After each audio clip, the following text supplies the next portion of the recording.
A veces, demasiadas veces, negamos aquello que tenemos miedo a aceptar. El ateísmo es la doctrina que niega la existencia de Dios. Muchas de las personas que se autonominan ateas son las que más necesidad tienen de creer en Dios, pero tienen tanto miedo a que ese Dios no exista o que simplemente no cumpla sus expectativas sobre aquello que debería ser el Dios del amor, que prefieren negarlo. De esta manera se protegen de cualquier decepción futura. El ateísmo para mí es un escudo de protección, es una forma de permanecer en la zona de confort. Si niego a Dios, Dios jamás podrá decepcionarme. En cambio, por otro lado, muchos de aquellos que se autoproclaman creyentes acérrimos compraron y aceptaron la figura de Dios a través de los escritos sobre Dios y a través de la palabra de Dios, palabra, no lo olvides, pronunciada por el mismo hombre, pero nunca jamás se atreverán a vivir la propia experiencia con Dios. ¿Y qué significa vivir la experiencia con Dios? Muy fácil, mi amor. Aceptar vivir una experiencia con Dios es aceptar a ese Dios del que no nos hablan los libros, pero del que sí nos habla nuestro corazón.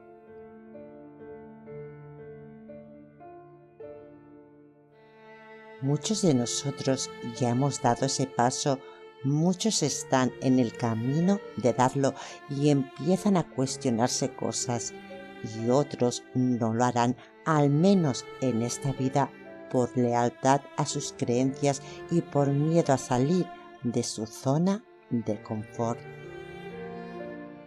Otros simplemente niegan la existencia de Dios y se autodenominan a sí mismos ateos.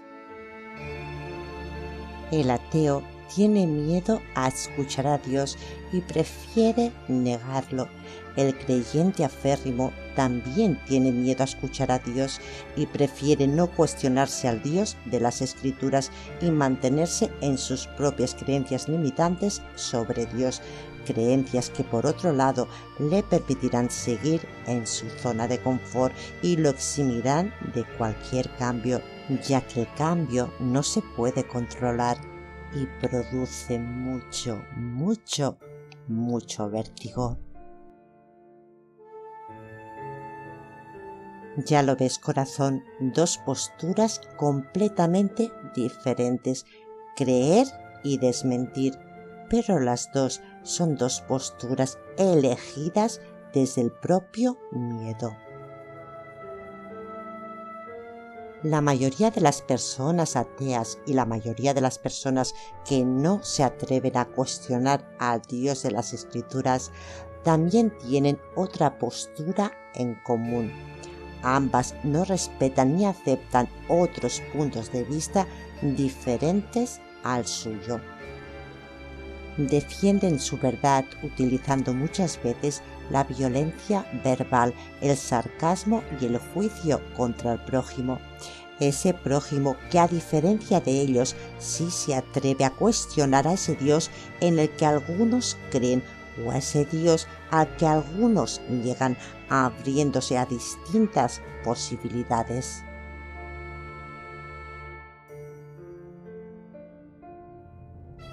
Me gustaría, corazón, compartir contigo un par de preguntas que ahora mismo me vienen a la cabeza. Primera pregunta: si el ateo está convencidísimo de la inexistencia de Dios, ¿por qué le molesta tanto que Dios exista para otros? ¿En qué le perjudica eso? Cabría la posibilidad de que esa persona que se autodenomina atea a sí misma no esté completamente segura de la inexistencia de Dios. Segunda Pregunta: si el que cree de forma tajante y acérrima en la palabra de Dios, esa palabra pronunciada, recuérdalo bien, pronunciada por el hombre y reflejada en las Escrituras, está tan y tan seguro de su fe, ¿por qué, al igual que la persona atea, juzga? ¿Por qué ataca? ¿Por qué llama pecadores a todos aquellos que miran a Dios con otros ojos? El amor de Dios libera, no esclaviza. El amor de Dios es incondicional y no puede ni debería excluir ni juzgar.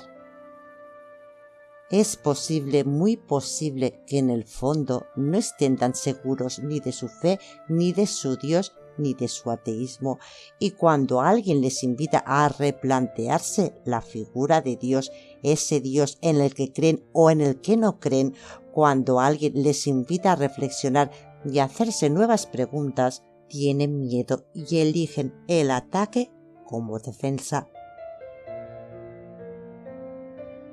No todo el mundo es capaz de soltar aquello que hasta hoy le era conocido y adentrarse en la incertidumbre de lo desconocido.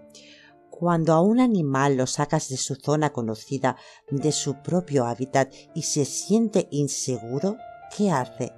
¿Gruñirte y enseñarte los dientes? ¿Me equivoco? Pues creo que con esto ya te lo he dicho todo. Corazón, dentro de mí, y esta es mi propia experiencia, nunca he dejado de escuchar una vocecita interior que me decía insistivamente: ¿cómo es posible que hablen del amor en mayúsculas de Dios, del amor incondicional de Dios, de la bondad infinita de Dios, y por otro lado acepten sin más la soberbia de Dios, las leyes excluyentes de Dios, los juicios y los castigos de Dios? Un Dios que juzga, que excluye y que condena a unos y premia a otros, perdóname, pero no puede llamarse el Dios del amor. Alma bella, alma sabia, ¿qué piensas tú al respecto? Y justamente fue esa vocecita interior que me repetía una y otra vez el mismo mensaje, la que me hizo replantear y cuestionar a ese Dios de las Escrituras, a esa palabra de Dios pronunciada por el hombre. Poco a poco dejé de escuchar al hombre hablando de Dios y empecé a escuchar a mi corazón hablando de Dios.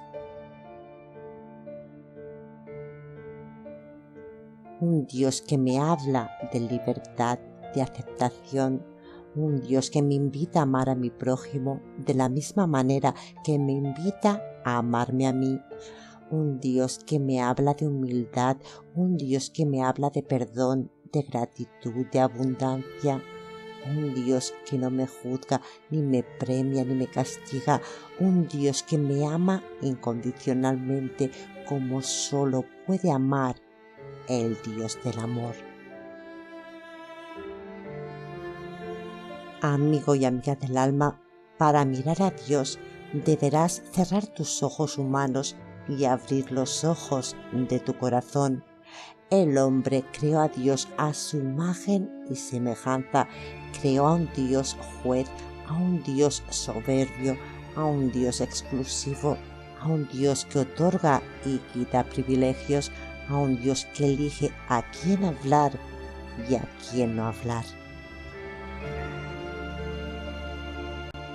Hay personas que compran a Dios sin cuestionarse absolutamente nada, y hay personas que niegan la existencia de Dios también sin cuestionarse absolutamente nada.